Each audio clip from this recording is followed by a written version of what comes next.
Candidate experience and employer branding are hot topic these days. What do you think companies should do in order to have a positive candidate experience and greater employer branding? Wow, that's a loaded question. We're going to be here for a while. We have entire hour-plus-long panel discussions on both of these topics separately, so they're quite big. I think, look, at the end of the day, and obviously this question is aimed at anyone tuning in from an organization that's recruiting top talent. So through this whole interview, we've talked about the shortage of tech talent and the need for tech talent. And so let's sort of put this in order. Employment branding speaks to being able to attract key talent. And if you do not have a clear employment brand, and an interesting note is, employment branding as a program is the only program that lasts the life of a company.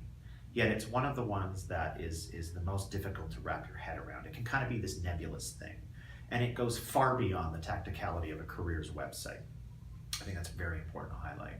But it's also critical and can play a key role in your overall culture. And as far as you know, how is it that your existing team is showing up within the organization, and how is it that you are then in turn attracting the right kind of individuals to your company? So I can sit here and list off numerous things that organizations should be doing when it comes to employment brand. But I would say ensure that you practice what you preach. What it is out there that you're saying, you need to ensure that you're doing. It needs to be reflected at all of the touch points. Through not just your recruiting process, but in everything that you do.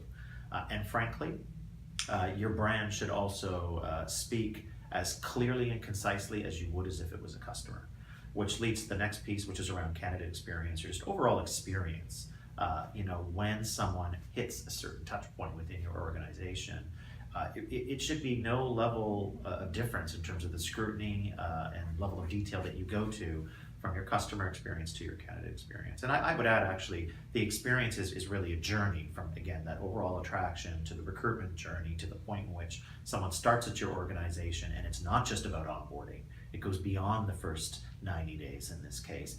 What then is their employment journey with you? And then certainly when they decide to leave the organization for whatever reason, what is sort of that journey beyond? And how is it that as an organization, you're being mindful and very purposeful about what it is that you're doing. So again, candidate experience is so key.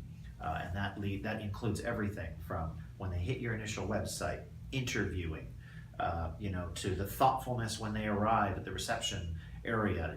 Does that receptionist know their name? Are they offered a glass of water? All of these things are part of the consideration for a candidate in wanting to join your organization. And so if you're not thoughtful about this throughout this entire journey, unfortunately, you're not going to attract or retain the talent you want.